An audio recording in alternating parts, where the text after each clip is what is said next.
The Blind Tony Story. Book 1, Chapter 3. Teddy Bear died. I think they killed him. Anyway, his wounds had progressed from bad to worse, and after several major surgeries failed to stop the internal bleeding, amputation loomed large on the horizon. And one day, Teddy Bear just disappeared.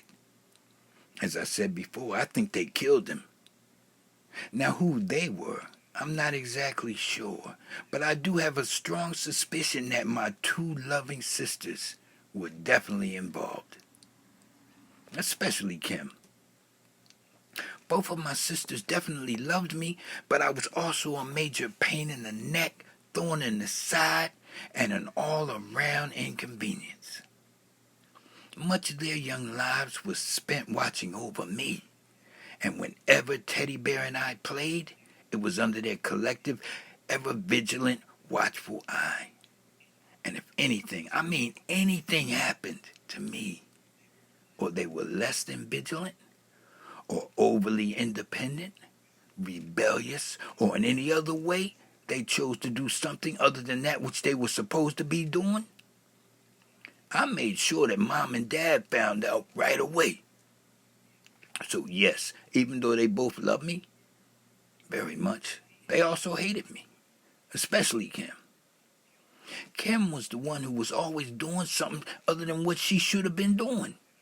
And I was always faithful to let Mom and Dad know right away. Kim once told me about a time when she pushed my baby carriage onto the trolley tracks and just left it there. She said it was time for the brat to go. She said I was always a brat from the time I was born. But I was her brat, and she would fight tenaciously against anyone or anything that tried to harm me in any way. After Teddy Bear disappeared, Kim was just a little too nice. She developed a certain sparkle in her eye, and a glow to her smile that just wasn't there before, every time when she dealt with me. She killed Teddy Bear, and I know it.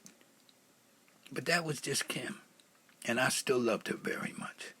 Now, Pat, on the other hand, was the oldest and the wisest of the three of us. And she was always much nicer to me than Kim was.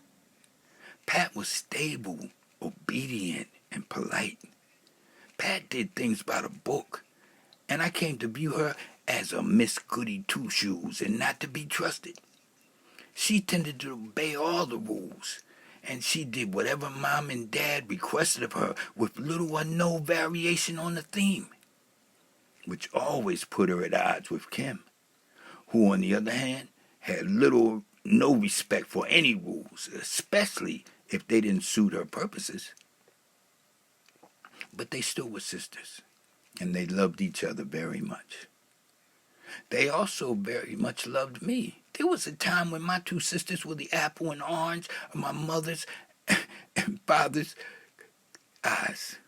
They were these two cute, frilly dress wearing, precious pigtails sporting, I come to the garden alone singing, heavenly bound little angels who found themselves suddenly displaced by my much advertised and highly anticipated arrival. I was now unequivocally and undeniably the apple of my father's eye. I was the heir apparent, a miniaturized version of the good Reverend himself. I was his constant companion, a little walking in Jerusalem just like John singing Shadow, who was always his only begotten son. Me! I was now the chosen one, and they both hated me because of it. But their love was stronger than their hate. I believe they both had something to do with Teddy Bear's death, especially Kim. They killed him, and I know it.